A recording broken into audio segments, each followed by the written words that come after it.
Hello, it's Helder here. I'm here with my buddy Bob. Bob doesn't say much, but he's here to assist me a bit later in this video in conveying some information over to you.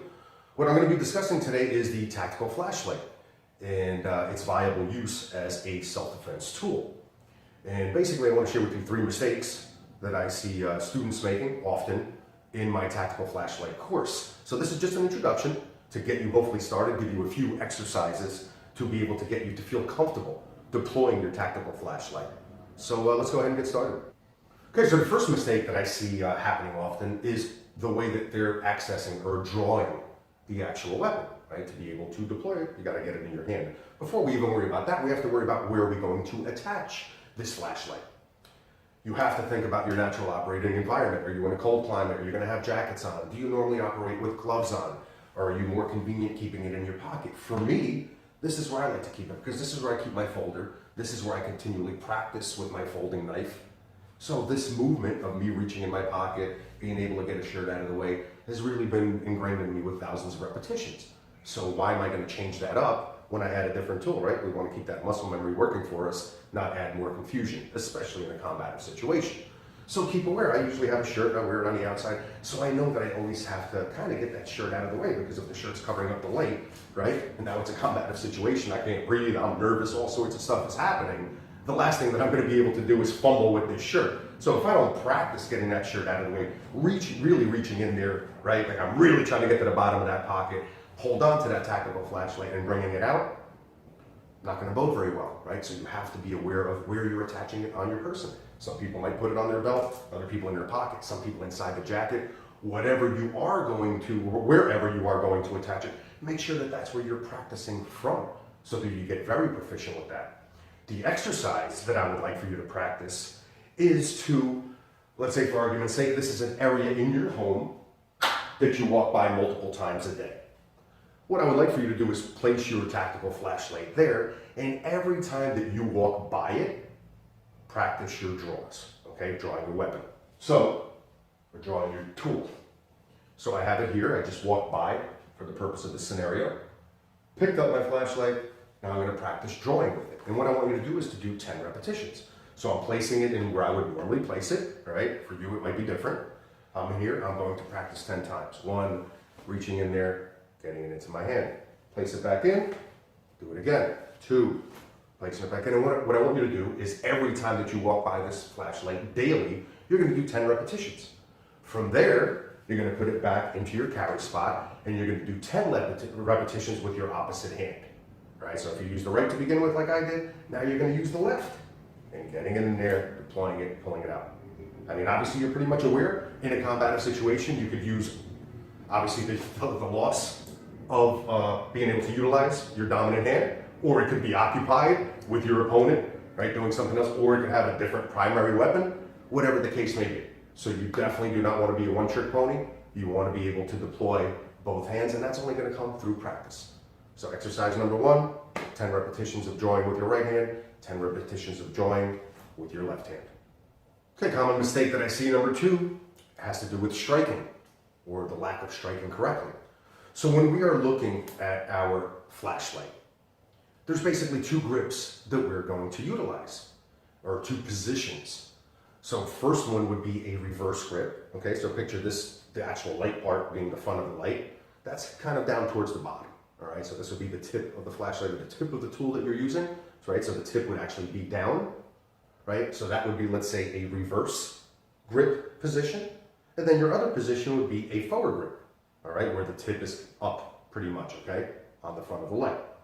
So the 2 things that we're looking at, obviously we're trying to keep this as natural as possible. We're not trying to make a bunch of martial artists here. We're just trying to get good exercises and good tools so that we could bode well in the situation and get the hell out of there and survive. All right, so I prefer in this situation to utilize a reverse grip. I feel like I get more power. I can put more of my body into it. All right, as opposed to a forward grip that might work well for stabbing, let's say with a blade or a fixed blade, but I'm not going to get as much power, as much destruction using this in this forward position grip. Is it still a viable grip to utilize with the flashlight? Absolutely, and we'll get into that in a couple minutes. All right, so what I really want you to think about here are the 2 strikes, keeping this as natural as possible. We want to think about our target. So we have Bob here. We know that his eyes, nose, teeth, throat, okay, groin, knees, ankles, all of that stuff are really areas that hurt like hell, right? If you get struck with them with anything, let alone an aluminum or aircraft grade aluminum tool that you have in your hand. That's gonna hurt, right? All of this stuff is going to hurt, especially if you're hitting those right targets. Right, so when we're thinking about the reverse grip, we're just thinking about a backhand, right? So if you play tennis, you play golf, whatever the case may be, trying to think of those natural movements, okay? So that when you go ahead and deploy your light, you're just throwing a natural backhand. Of course, I place my thumb here, right? Trying to keep it shored up so that you don't dislocate it or whatever the case may be, but that helps to keep it in the right position as opposed to not having the thumb there and it's gonna slip, right? Slip. Remember, a combative situation, you're gonna sweat, right? Your limbic system's taking over, everything's going crazy with your nervous system, so on and so forth. So if you're like me, you'll start sweating, whatever the case may be, so that's gonna bode even worse for being able to deploy that, so that's why I like putting my thumb there. The opposite of that would be the forward grip, where you kind of don't have that luxury of placing your thumb as somewhat of a backstop, right? So you can tell as you're stabbing through, it's gonna come through. Obviously I have a loose grip, just for the purpose of demonstration, right? But at the same time, it's still valid, right? Because if I were to deploy this and I end up in this position, I go to the eye, I go to the teeth, I go to whatever. I mean, you have this little edge up here on a lot of these tactical flashlights that really like to find those little grooves. So they would bode well for you against the bad guy to give you some time to get the hell out of there, all right? So getting into some simple exercises. We want to go back into our drawing, okay? And being able to draw first so that you can get into the right position to be able to strike with your flashlight, okay? Same scenario that I gave you earlier as far as exercise. Keep it in an area in your home, office, whatever the case may be, that you walk by 20 times a day, right? At least. And let's say every time that you walk by it, we're gonna do these exercises, okay? Now we're kind of putting them all together, so once you have the drawing down and you're feeling comfortable with that, we can move to number 2 with the striking, because it's still going to grab it, go ahead, put it in your pocket, so you're still gonna include the drawing aspect of it to shore that up for you and get more comfortable with it with your continual practice, okay? And then from here, what I want you to do is find something. If you don't have a bob or a heavy bag or whatever the case may be, hang up a stuffed duffel bag, whatever the case may be, just something that's gonna give you feedback, all right? And at the same time, something that's not gonna destroy, your flashlight. So, keep that in mind. If you have to, put a little bit of electrical tape if you feel bad scratching it up or whatever the case may be.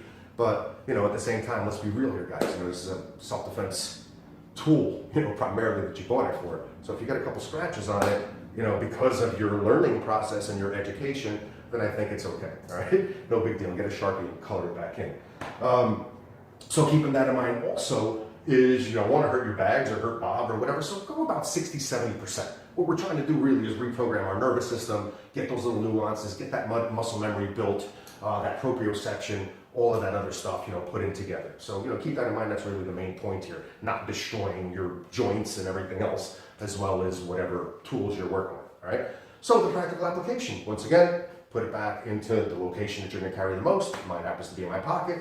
I'm going to go ahead and draw it, right? Coming up, and from here I'm gonna get into that reverse grip position, and I'm gonna practice just throwing straight, okay? Put it back in there. Drawing again, getting it back up, getting into my reverse grip, boom, right, boom. And then from there, you can go ahead just 10 times, get your 10 repetitions in, feeling comfortable, right, put it back into there, right.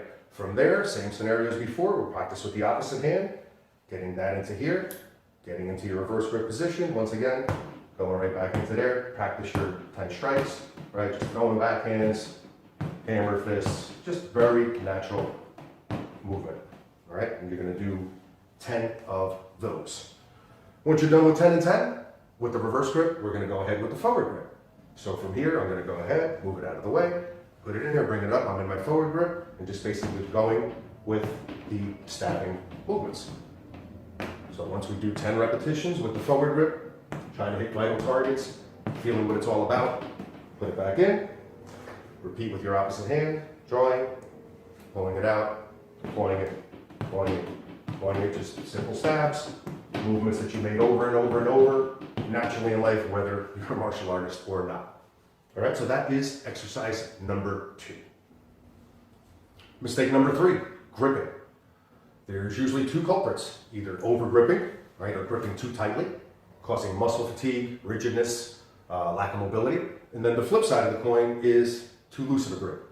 And now they end up stabbing or going to hit, and they end up getting disarmed, right? So either way, you're resulting in disarm for either over tightening or keeping it too loose. So we want to go ahead and address that. The way that you're going to address that is from all the repetitions that you were doing with the first two exercises. That's why you want to strike first and get all that feedback, right, and information processing through your nervous system, because after you throw a bunch of strikes, you're going to realize, hey, this is kind of weird, or this one's hurting my thumb too much, or there's too much pressure, whatever the case may be. You're going to discover this on your own because there's no one size fits all. Everybody's different. So you're going to learn this through your personal experience, through your personal practice. So what I really want you to do, speaking of practice, is going back to the same results that we were doing before, or same scenario, in your office, in your home, place that you visit the most or walk by the most.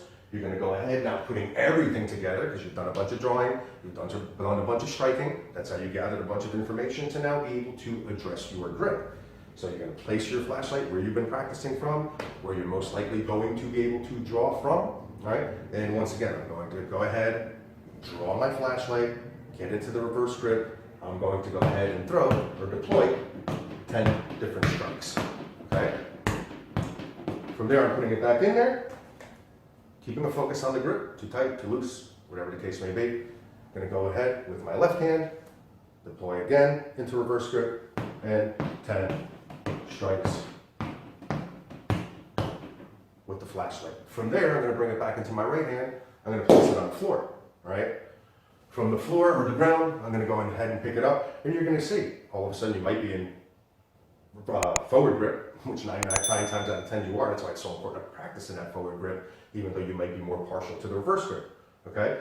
And when you pick it up off the floor, whatever position is in, go ahead right away and deploy 10 vital strikes, okay? Once you're done with those 10, drop your light again, pick it up, whatever position you have it in, go ahead, deploy 10 strikes. That's exercise number 3.